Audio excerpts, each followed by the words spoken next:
নমস্কার। পতাকার 5 রং। কবি সুকান্ত আচার্য। বলো তো দেখি, পতাকায় মোদের কয়টি রং আছে? শিক্ষক এসে শুধালেন হেসে দ্বিতীয় শ্রেণীর কাছে। একসাথে মিলে সব ছেলে বলে চিৎকার করে জোরে, 3টি বর্ণ রয়েছে রাঙানো জাতীয় পতাকা জুড়ে। শ্রেণীর পিছনে বেঞ্চের কোণে শিশু ছিল এক বসে। পতাকার মাঝে 5 রং আছে, বলল সে মৃদু ভাষে। কথা তার শুনে বাকি শিশুগণে হেসে খায় লুটোপুটি। শিক্ষক রেগে বলেন হেকে, বোঝাও কি করে 5টি?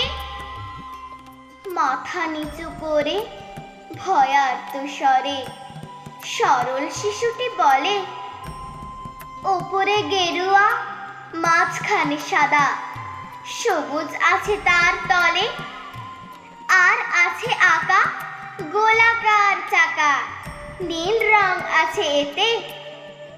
শিক্ষক বলেন, এটিকে ধরলে তবুও হচ্ছে 4টে। অবুঝ শিশুটি বলল তখন, রং আছে আর এক, লাল লাল ছোপ দাগ দেখা যায় ওই পতাকার মাঝে।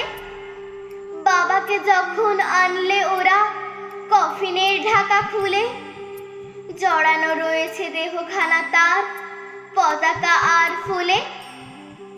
রক্তের দাগে ছিল লাল ছোপ ওই পতাকার মাঝে।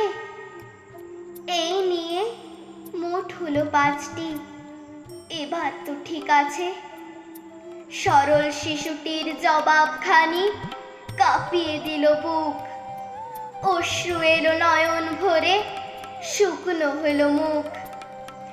আজও যারা দেশের জন্য করছে বলিদান, স্বাধীনতার শহীদ সম তাদের অমর প্রাণ। হয়েছে স্বাধীন, পেরিয়ে গেছে 74টি বছর। দেশ বাঁচাতে যাচ্ছে যে প্রাণ, রাখছে কি তার খবর? নমস্কার।